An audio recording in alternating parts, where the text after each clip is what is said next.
Alhamdulillahi Rabbil Alameen. As-salatu was-salamu ala khatamin nabiyyin wa ala alihi wa ashabihi ajma'in amma ba'd. Fa'udhu billahi minash shaitanir rajim. Bismillahir rahmanir rahim. Qala Allah ta'ala fi surati Hud. وهو الذي خلق السماوات والأرض في 6 أيام وكان عرشه على الماء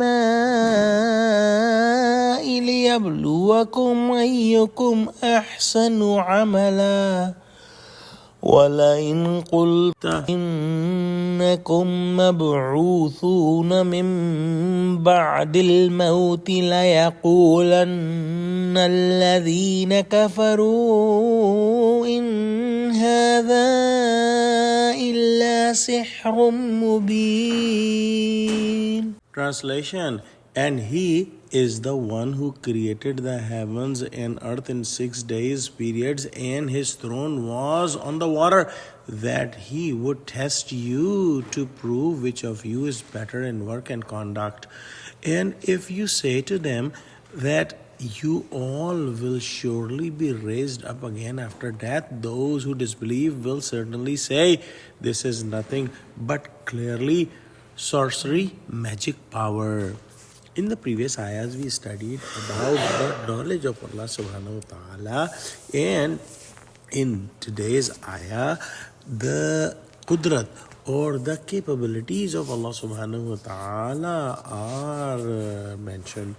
That Allah subhanahu wa ta'ala created the earth and the heavens in 6 days or 6 periods, and his throne was on the water. This is before the creation of the skies and earth, and as now Allah subhanahu wa ta'ala's throne is above the skies, at that time it was above the water. It also is that before the creation of the skies and the earth, the water was created, and the water was going to be the component of future organisms. This likely signifies that all the organisms are under complete control of Allah subhanahu wa ta'ala. Wallahu alam. The reason of creation of human beings is given in this ayah, that your creation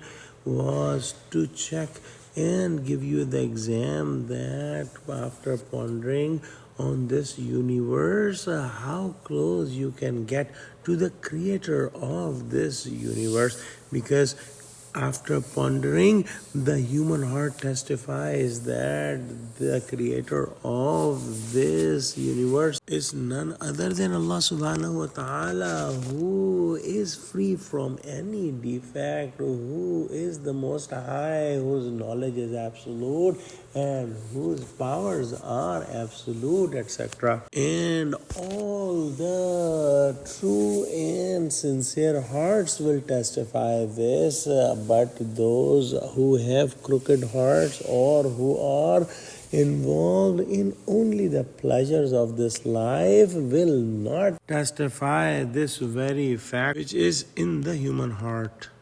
This is a hard test, and everyone has to take their own test. And Allah subhanahu wa ta'ala is seeing that who among the human race is doing good deeds and who among us is on the other side. Once we understand that this life is a test, then the natural result of this fact is there has to be some other life where the people who did well and good deeds should be rewarded, and the people who did sins and who did bad deeds should be punished. So in the end of the ayah, this life after death is mentioned, and the people of Mecca did not believe that there is life after death, and they will have to pay for their sins. When they heard Prophet Muhammad reciting the ayahs of Quran and explaining the life after death, they said that it is clear magic, because some people get under influence of it and never come out. Oh Allah, open our eyes. Ameen. Wa akhiru da'wana alhamdulillahi rabbil alameen. Assalamu alaikum wa rahmatullahi wa barakatuh.